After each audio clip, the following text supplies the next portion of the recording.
tumeitisha hichi kikao au tumelazimisha kiwepo, japokuwa ni sheria, lakini kuwa na uwazi wa mambo mengi tulikuwa nayo. Mambo mengi yanaendelea na yanafanyika, na kama yatafanyika bila ya uwazi tutakuwa tuna shida. Kuna haja ya nini?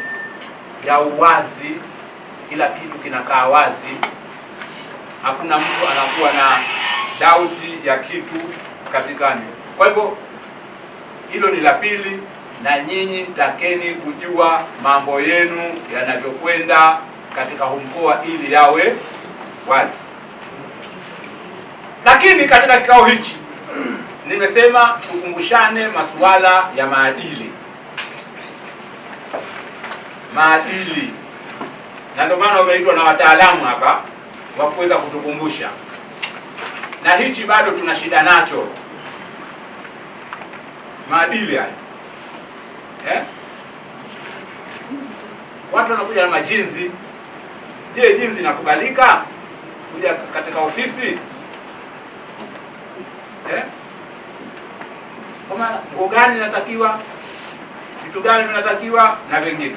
Naamini wataalamu hapo wataendelea kutukumbusha ili tuepuke vitendo vya rushwa, ili tuweze kutoa huduma mbalimbali zinazostahili ndani ya mkoa. Zawadi zileteni hapa. Wenye uhitaji ni wengi. Kama zawadi ni kubwa tutapeleka tu hata chuo cha ualimu cha Morogoro pale. Zimezidi tutapeleka hata Kilakala sekondari. Ataamua mwajiri mwenyewe. Lakini usije ukasema umeileta unatengeneza mtego kwamba utaipata. Hapo yaani kwamba ukiileta utaipata. Itaenda imeelekezwa kabisa kwamba wameelekeza ziende wapi. Ndio maana tunazisajili. Na huyo ameeleza kabisa kwamba kila kota wanataka taarifa ya watu ambao wamepata zawadi au ukarimu.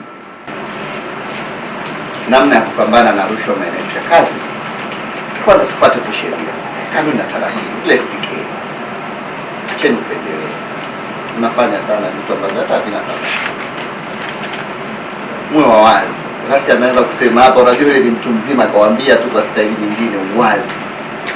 Watumishi wa umma tunaishi sedentary lifestyle, maisha ya kukaa. Unaamka asubuhi nyumbani, unaingia kwenye gari unakaa. Gari inatembea inakuleta hadi hapa, unakuja ofisini unakaa. Jioni unatoka unaenda nyumbani kukaa, au unaenda wapi? Au unapita Ellis pale kukaa. Si ndio? Ukitoka hapo unaenda nyumbani tena kukaa, unaangalia taarifa habari, unasinzia pale pale, cycle inaendelea. Kwa hiyo unakuta tufanye mazoezi. Kwa hiyo emphasis iliyowekwa ni tufanye mazoezi angalau dakika 30 tu kwa siku. Kaa siku nzima, lakini dakika 30 kwa siku zitenge kwa kufanya mazoezi ambayo yatafanya moyo wako uende mbio au wewe kutoka jasho. Hiyo inatosha kabisa. Mara 5 kwa wiki ni dakika 150 zinatosha kukulinda.